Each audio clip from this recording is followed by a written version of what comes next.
mumbondudza chokwadi chaizvo kuti ndisahwira wako here uyu wauinayo aiwa chimbonatsonditaurira kuti ndisahwira wako here wauinaye muzukuru because chandaona nhasika kuti ndichaita sahwira kuti nditi ndichaita sahwira futika aiwa chandiremera kana sahwira riya anotanga kuspreada nhau dzandaona nhasika aiwa ndingandimbotamba ndiri ndega ndinotamba nevazukuru vangu chete aiwa nevazukuru vangu ka ndinoti kana vakazviita zvandinoda kuratidzai nhasika aiwa ndinoti aiwa kunemerana kwavazukuru nasekuru pamwe anenge muzukuru ka anenge achida kutotora mukadzi anditi andinoziva kuti ndo vagari venhaya but kana ari sahwira ka aiwa zvatovharana right. Terra, kana usati wasubscribe to this channel, I kindly ask you to mzukuru, please subscribe to this channel. Also don't forget to put your notification bell kuti whenever I upload a video you'll be notified, because izvi zvema video tinozviita each and every single day. Anditi vazukuru, thanks very much nekuramba muchisupporta basa. Right, inzwa yaka vazukuru chandasangana nacho handisi kuda kunyanyotaurisa, ndimuchandiudza kuma comments. Let's communicate ku comment section anditi right. Makusenseni ndichimukawo ndabva ndasanganawo neichi chandatochikawo kutoti hey zvinhu zviri kufamba sei right.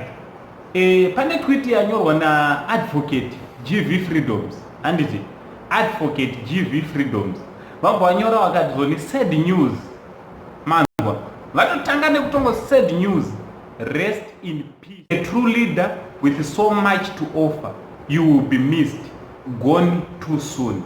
Manzwa zukuru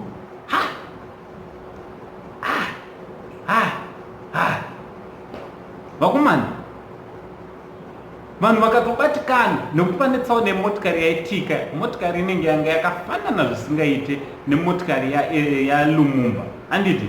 So mabhururu anenge akurumidza kuidentifya advocate GV vakurumidzawo kuidentifya kuti motikari inenge yani yaLumumba anditi, but kwanga kuri ngofananawo kwemotikari according nezviri kutendererawo munhau mumasosi atawanawo. Motikari dzanga dzakangofanana anga asiri ani Lumumba anditi. Saka Lumumba anga akatorara zvake ari kumbo anga akatorara ari kumbo kwenzwa chimwe zvinozvandirisa masaini ringoverenge izvozvo. Advocate GV azodzoka futi because Lumumba atozoti nhasi ndamutomutswa ndisimuka Sunday but ndatozomutswa ndichito nevanhu vatouya pamba vachida kutogara nhaka, vanhu vatouya pamba pake kuzobata maoko kumariro, ndo vatouya vachitomutsa kutoti pamwe vamwe vakutochema kugate. Just imagine pamba pako vanhu vasvika vachitochema kutoti wafa iwe uri mumba wakarara, and nhau dzaitona dzataurwa nemasahwira. How do you feel? Unopanzwa sei mzukuru? Ndisahwira wako zveshuwa uri kutamba nayo uyo asi kuuya achitaimira rega ndirege kutaurisa nditi but andakutodzidzisa hangu kuti asi kuuya nezvaari kutaimira here pamba pako upo, asi mukadzi wako mai rudo avo zvakaoma zukuru.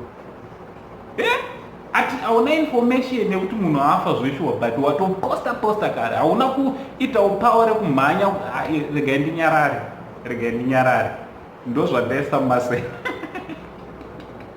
anditi. Pazoiti wapona apology ndandiringoverenga zvese anditi ndo zviri masaidi izvozvo. Advocate GV vazodzoka kati I'm delighted the news I woke up to kuti Lumumba has passed on was a misinformed position ruregerero. Amene vainfomewawo nani? Muri kuona social media futi kudanger waiona social media zunguru. But trip apo, why is it vanti ameno tichinofambisa nhau dzekwatisina kuswera? And kunyangwe patsaona iyi handifunge kuti paita afa, tinototenda Mwari kuti vanhu vararama. Motikari vazukuru, motikari dzinotengwa dzimwe, vanhu vanoshanda vachitenga dzimwe, as long upenyu huripo chisingatengwe chimwe penyu. So what do you think? Ngataura nekumakomenti tangoti tingozokupaiwo izvi munozverengera mega, totaura mumakomenti kuti ndisahwira wako here uyo waunayo uyu iye iwo wina nauncle sensitive, much love.